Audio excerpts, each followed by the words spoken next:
Hello all, welcome to நம்மாத்து சமையல். எல்லாருக்கும் all time ஃபேவரட்டான ரெண்டு விஷயம் இருக்குது. ஒன்று வந்து உருளைக்கிழங்கு, இன்னொன்று பூரி. ஸோ இது ரெண்டுத்தையும் சேர்த்து நம்ம இன்றைக்கி ஆலு பூரி ரெசிபி பார்க்க போகிறோம். பார்க்க பூரி சூப்பராக இருக்குல்ல, புதுசு புதுசுன்னு. ஸோ இதுவும் நார்மல் பூரி மாதிரி தான், பட் இதில் வந்து உருளைக்கிழங்கு அண்ட் சில ஸ்பைசஸ்லாம் சேர்த்து பண்ண போகிறோம். டேஸ்ட்டு ரொம்ப நல்லாயிருக்கும், கேட்கவே வேண்டாம், எக்ஸ்ட்ராடினரியாக இருக்கும். ரெசிபி பார்த்துடலாம். நான் வந்து கோதுமை மாவு எடுத்திருக்கேன். இதில் இந்த கப்பில் 2 கப் அளவுக்கு கோதுமை மாவு எடுத்திருக்கேன். அதுக்கு மீடியம் சைஸ் பொட்டேட்டோ, இந்த மாதிரி இந்த சைஸில் ஒரு 3 உருளைக்கிழங்கு நான் வேக வச்சு தோல் உரித்து வச்சுருக்கேன். அது வந்து இந்த மாதிரி சீவி எடுத்துக்கோங்க. கையில் ஸ்மாஷ் பண்ண வேண்டாம், சீவுறது தான் பெட்டர். அப்போ தான் இடும்போது உங்களுக்கு கரெக்டாக வரும். இந்த மாதிரி 3 உருளைக்கிழங்கையும் நம்ம இந்த மாதிரி சீவி வச்சுக்கலாம். அதாவது எடுத்திருக்கிற கோதுமை மாவுக்கு 1/4 பங்கு அளவுக்கு உருளைக்கிழங்கு இருந்தால் சரியாக இருக்கும். இதுக்கு தேவையான அளவு உப்பு, கொஞ்சம் மஞ்சள் பொடி, 1 டீஸ்பூன் அளவுக்கு சில்லி பவுடர், 1 டீஸ்பூன் வெள்ளை எள்ளு இல்லைன்னா ஸ்கிப் பண்ணிக்கலாம், பரவாயில்ல, 1/2 டீஸ்பூன் ஓமம், 1 கைப்பிடி அளவுக்கு கொத்தமல்லி நல்லா பொடியாக நறுக்கினது, ஒரே ஒரு பச்சை மிளகா அதுவும் பொடியாக நறுக்கினது, 2 டேபிள் ஸ்பூன் அளவுக்கு ரவை, பச்சை ரவை தான் சேர்த்துருக்கேன், வறுத்த ரவையாக இருந்தாலும் பரவாயில்ல, ஒரு 1/4 டீஸ்பூன் அளவுக்கு கரம் மசாலா, 1 டீஸ்பூன் ஜீரகம். இது எல்லாத்தையும் நம்ம நல்லா சேர்த்து பிசைஞ்சிக்க போகிறோம். தண்ணி தெளித்து பூரிக்கு நம்ம எப்படி நார்மலாக பிசைவோமோ அதே மாதிரி தான் பிசைய போகிறோம். ஒரே முட்டை தண்ணி விட்டுறாதீங்க, சரியாக வராது பிசைகிறதுக்கு. இந்த மாதிரி தெளித்து பிசைஞ்சிக்கலாம்.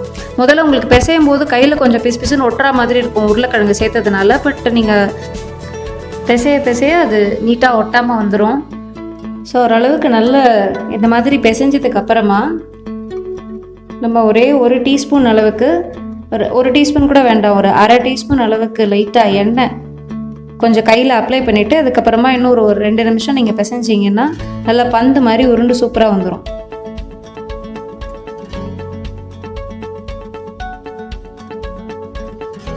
ஃபாஸ்ட் ஃபார்வர்ட் பண்ணியிருக்கேன். ஸோ பாருங்கள், இப்போ உங்களுக்கு அந்த டெக்ஸ்சர் தெரியுது இல்லையா, பிசுன்னு இல்லாமல் உங்களுக்கு நீட்டாக வந்துடும். இந்த மாதிரி நல்லா இந்த மாதிரி பிசைஞ்சதுக்கப்புறமா காற்றெல்லாம் போகாமல் ஒரு நல்ல டவல் எடுத்து நீட்டாக அதை கவர் பண்ணிவிட்டு அதுக்கப்புறமா இதை மூடி வச்சு ஒரு 10லேருந்து 15 நிமிஷம் இதை நல்லா ஊறட்டும்.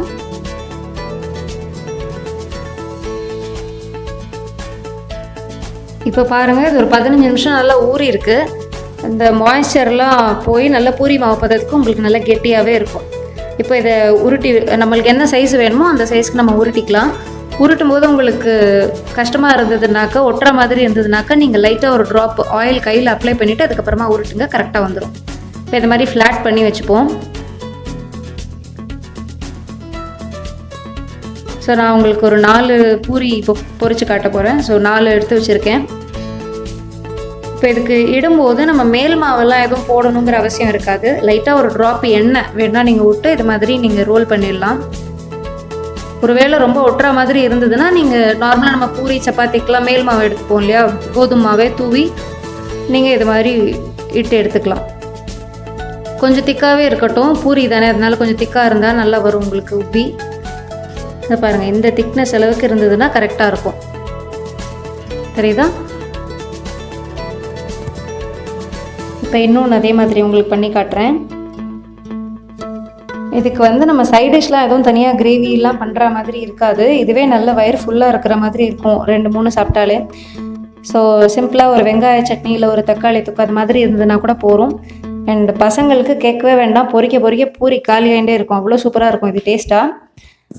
ஸோ நம்ம இந்த மாதிரி 4 பொரியும் நான் இந்த மாதிரி தேய்ச்சி வச்சுக்கிறேன்.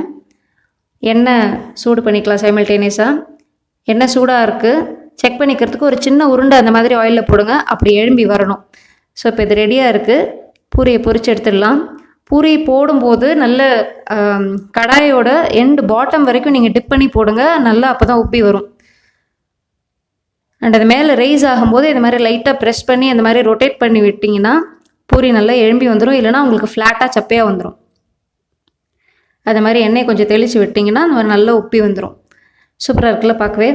ஸோ இன்னொரு பக்கம் திருப்பி போட்டுடலாம். இந்த பக்கமும் கொஞ்சம் நல்லா வேகட்டும். இப்போ அவ்வளோதான், 2 பக்கமும் நல்லா வெந்தாச்சு. பாருங்கள், 2 பக்கமும் நல்லா வெந்திருக்கு. ஸோ பூரி இப்போ எடுத்துடலாம். இது நல்லா பொரியும் போதே அந்த ஓமம், ஜீரகம், அந்த உருளைக்கிழங்கு எல்லாம் சேர்ந்து வேகும்போது சூப்பராக இருக்கும், நல்ல வாசனையாக இருக்கும். இன்னொன்று அதே மாதிரி பொரிச்சு எடுத்து காமிக்கிறேன். ஃபாஸ்ட் ஃபார்வர்ட் பண்ணிவிடுவோம்.